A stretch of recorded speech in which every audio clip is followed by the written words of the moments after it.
I'm 34 years old, and I never thought I'd find myself so unwelcome at a family event that it felt like a full-on statement. But here we are. This all started with what was supposed to be a simple housewarming celebration for my cousin Alina. She had just bought a new home, a big deal, considering how the Sanderson family is known for their taste and status. Alina has always been the favored one, the perfect daughter who follows her parents' lead without question. Me? I've never really fit their mold. I grew up close enough to be family, but always on the outside when it came to real affection or support. My brother Leo and I had a complicated relationship with Alina and her parents, but we tried to keep things civil. That was before this party. The invitation came about a month in advance.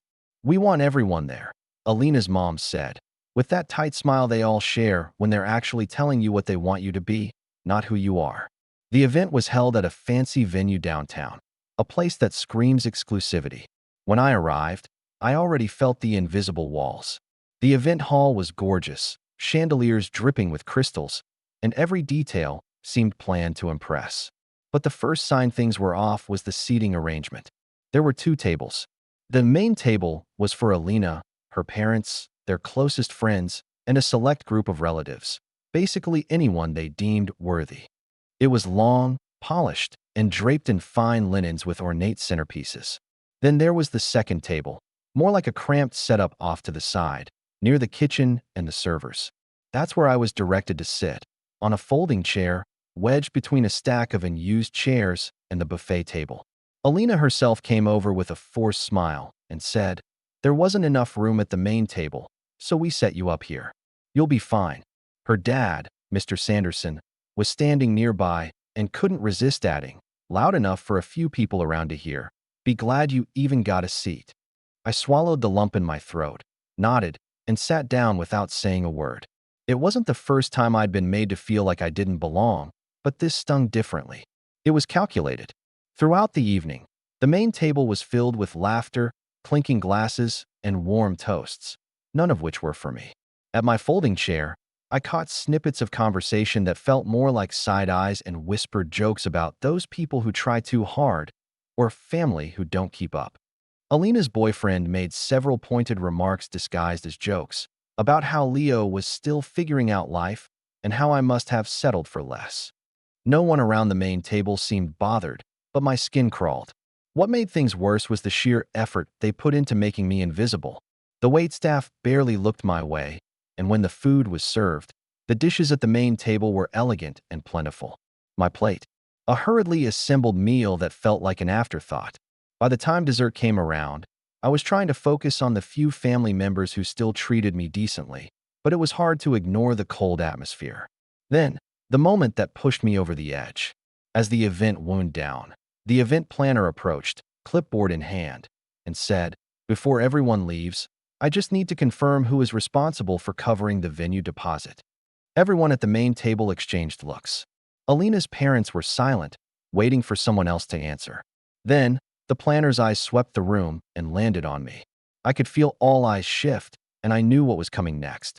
It was that moment when they expected me to say yes, to cover the deposit for an event I wasn't truly part of. I leaned back in my folding chair, looked the planner in the eye, and said calmly, "Not me. I wasn't really included, right?" The room went quiet. The tension was palpable. Alina's dad snorted again and muttered something under his breath about freeloaders. I caught Alina shooting me a glare that said, "You'll pay for this." That night, I left feeling smaller than ever, but with something else building inside me, a quiet resolve. In the days that followed, the coldness from Alina and her parents only deepened. I was left out of texts, family dinners, and even the usual weekend catch-ups. When I bumped into family friends, I could hear the whispered versions of the story, painting me as the difficult cousin who didn't appreciate what she had. My own brother Leo distanced himself, maybe out of fear or resignation. He barely answered my messages, and when he did, it was short and evasive. What was supposed to be a celebration turned into a clear message. I was not welcome. Not really. But it wasn't just about the party or the deposit anymore. It was about years of being pushed aside, disregarded, and told my place was somewhere lesser. I started to ask questions quietly. What else were they doing behind the scenes? What else had they taken from me or refused to acknowledge? The more I dug, the more I realized that this family, this so-called perfect Sanderson clan, had a long history of cutting people down to build themselves up, sometimes literally. After that night at the party, I found myself staring at my phone more than usual, rereading the texts I'd sent my brother Leo. I tried reaching out to him several times, but his replies were always brief, lukewarm, and distant. There was no denying it. He was avoiding me, or maybe just siding with them. I couldn't tell which hurt more. I didn't want to admit it, but the Sandersons had been slowly poisoning my family ties for years, and now it was catching up with me. Their treatment wasn't just cold, it was deliberate. They had created an invisible barrier, made me feel like I didn't deserve the same space or respect as the real family members. And the way Alina and her parents had orchestrated that whole event to make me feel like a guest in my own family home only confirmed it. So, I decided to stop waiting for someone to step up and include me. I had to find out what was going on, who really held the cards in our family, and how much power they were wielding behind the scenes. The first lead came from an unexpected source, my Aunt Miriam, my mom's sister, who has always been somewhat of a wild card in our family. She wasn't close to the Sandersons, and frankly, I think she saw right through their polished facade. I gave her a call, explaining the party and everything that had happened. At first, she sighed and said she was sorry I had to deal with such cruelty. But then, she told me something that made me sit up straight. "You know," she said quietly, "the Sandersons have been controlling things around here for years. They've always made sure that anything important stays in their hands. Money, property, even family events." I pressed her for more, and after some hesitation, she told me about a family trust, a fund set up by my late grandfather decades ago. It was supposed to help all the grandchildren with education, buying homes, or starting businesses. But apparently, Alina's parents were the trustees, the gatekeepers. They decided who got what, and who got nothing. "Your name isn't even on the list anymore," Aunt Miriam said, shaking her head. "They quietly cut you out years ago." I sat back, stunned. That explained so much. The subtle exclusion, the cold looks, the way Alina's dad snorted at me during the party. Determined to get answers, I contacted the family lawyer who handled the trust. After a lot of back and forth, they confirmed Aunt Miriam's story. The Sandersons had amended the trust a few years back, removing me and Leo as beneficiaries. The official reason was lack of engagement and contribution, but it was obvious to me it was just an excuse. It felt like a slap in the face. I had worked hard my whole life, but to them, I was disposable. What made it worse was how carefully they'd hidden this from the rest of the family. I started reaching out to other relatives, hoping someone else knew what was going on. I found a few quiet allies, distant cousins and family friends, who confirmed they'd always suspected the Sandersons of using their influence to control everything. Some even hinted at secret meetings and financial maneuvering behind the scenes, all to keep power and money concentrated within their immediate family. It was like peeling back a layer of the family's carefully constructed image, revealing a rotten core. Meanwhile, my relationship with Leo continued to deteriorate. When I confronted him about the trust, he brushed it off. "It's not worth fighting," he said one evening, his voice tired. "They're family, and this is just how they operate." I was furious. How could he accept being treated like this? How could he stand by and let them erase us? But instead of escalating, I realized I needed to be smarter. If I was going to stand up to the Sandersons, I had to be strategic. That meant gathering evidence, building a case, and finding ways to expose their manipulation. Then came the next family event, a smaller but no less significant occasion, Aunt Miriam's birthday dinner. This time, the Sandersons had no choice but to attend, since it was her celebration. I saw it as an opportunity. I arrived early and watched them from a distance. Alina was wearing a flawless smile, greeting everyone like the perfect hostess. Her parents were stationed at the head of the table, basking in the attention. But when my eyes met theirs, I saw that flicker of recognition, that same cold calculation. During the meal, I quietly passed my phone across the table to Aunt Miriam. It was a folder filled with documents I'd obtained, the trust amendments, the financial records showing how the Sandersons had redirected family funds for their own benefit, even some questionable property deals. "Show them," I whispered. Aunt Miriam looked hesitant but agreed. She cleared her throat and addressed the room. "I think it's time we talked about the family trust and how it's been managed." For a moment, the room fell silent. Then Alina's father sneered. "This is nonsense, Miriam. You're stirring trouble where there is none." But the documents were in her hands, and the room started to buzz with murmurs. The tension was thick enough to cut with a knife. Some relatives were shocked. Others looked away, unwilling to confront the truth. Alina's mother's face was tight with anger, and her husband's jaw was clenched. Before things could spiral, Alina stood up, voice icy but controlled. "This is a private matter," she said sharply. "We don't need drama at family gatherings." But I caught her eye and said firmly, "It's family drama because you made it one. You cut us out, lied to the rest of the family, and acted like we don't exist." Her smile disappeared, replaced by something colder. After Aunt Miriam laid out the documents at her birthday dinner, the room didn't just go quiet. It froze. For a moment, no one moved, and the weight of what was on the table felt almost unbearable. Alina's dad was the first to break the silence, standing up abruptly. "This is outrageous," he said, his voice echoing sharply in the quiet hall. "You're trying to turn the family against us with these baseless accusations." But the look in his eyes betrayed him. This was exactly what he feared: exposure. Alina shot me a cold glance, and the rest of the Sandersons quickly gathered their things, mumbling about disrespect and private matters. The gathering ended in chaos, family members either avoiding eye contact or whispering behind their hands.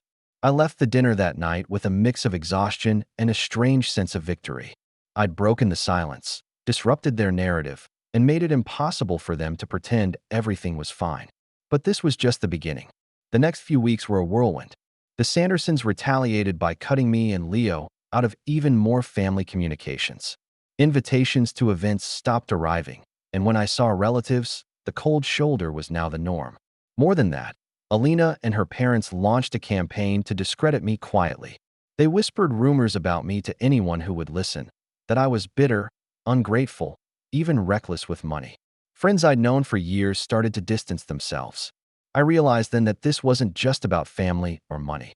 It was about power and control, and they had the upper hand in social circles and community influence. But I wasn't going to back down. I started gathering evidence beyond the trust documents: copies of emails, bank statements showing questionable transfers, and records of assets that should have been shared but mysteriously disappeared into the Sandersons' accounts. With every piece I collected, my resolve grew stronger. I also hired a private investigator to look into some of their business dealings. I had a feeling there was more dirt beneath the surface. And I was right. One evening, I met with my lawyer to go over the findings.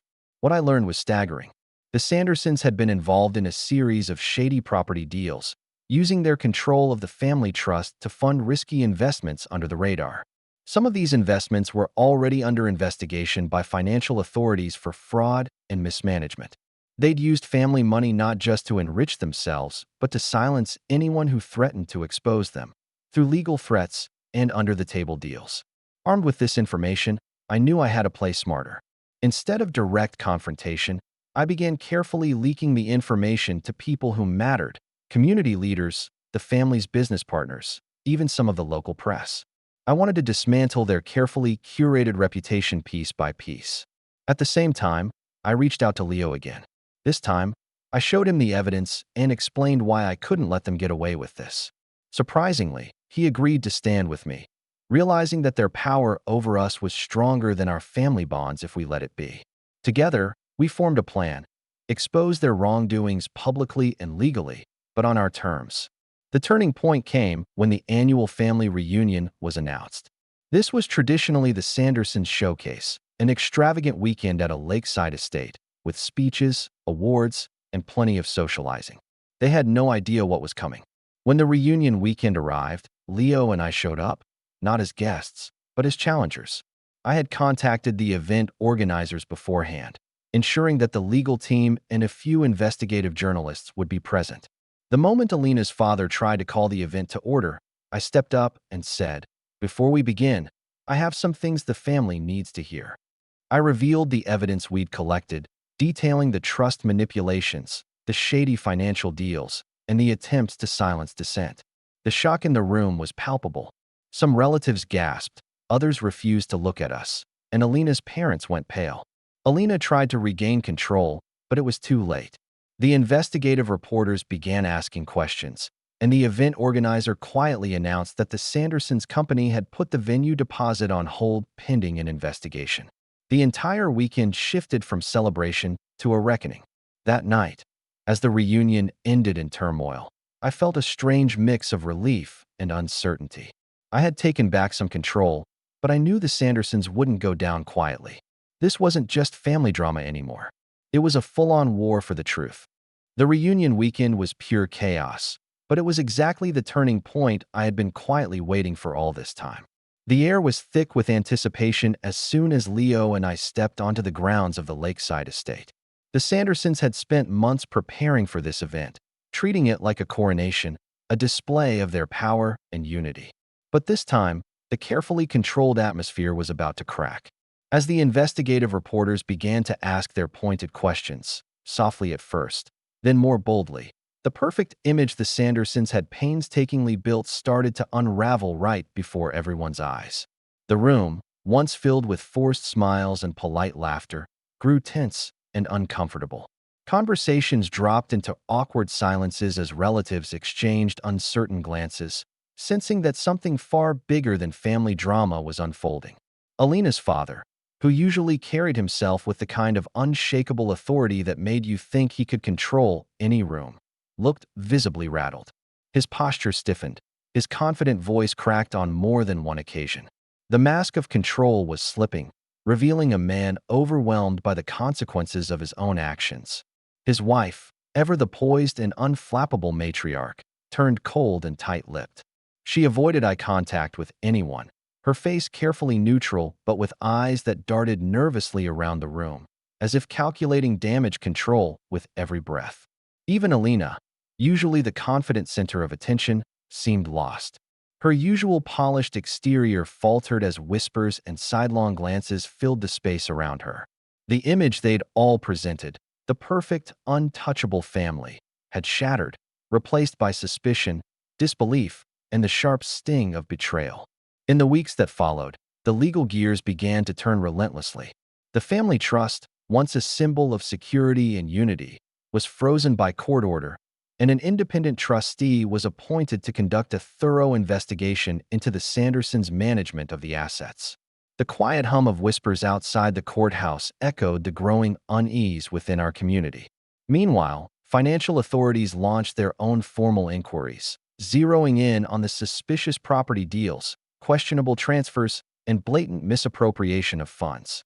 It wasn't just family business anymore. It was a full-blown legal scandal.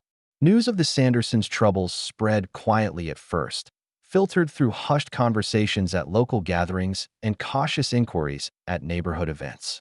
Those who once admired or feared the family began to look at them with fresh eyes no longer clouded by status or wealth, but sharpened by the realities of deception and greed. Long-standing business partnerships dissolved quietly but decisively. Invitations to social clubs and events stopped coming. The Sandersons' influence, once so pervasive, started to fade, their carefully maintained empire crumbling. Through it all, Leo and I stayed remarkably close. We met with lawyers and investigators regularly, sharing every scrap of evidence we had painstakingly gathered over the months. We faced down every attempt the Sandersons made to intimidate or discredit us. Their tactics ranged from threatening legal action to social isolation within the family, and even attempts to bribe some of our relatives into silence. None of it worked. The family itself fractured irreparably. Some relatives who had long supported the Sandersons found themselves forced to reconsider their loyalties, some quietly shifting to our side or simply stepping away from the whole ordeal altogether. Others remained steadfastly loyal to the Sandersons, but their numbers dwindled and their voices lost the power they once wielded. Finally, the court reached a verdict. Leo and I were reinstated as rightful beneficiaries of the family trust. The funds that had been mismanaged and redirected were ordered to be reimbursed.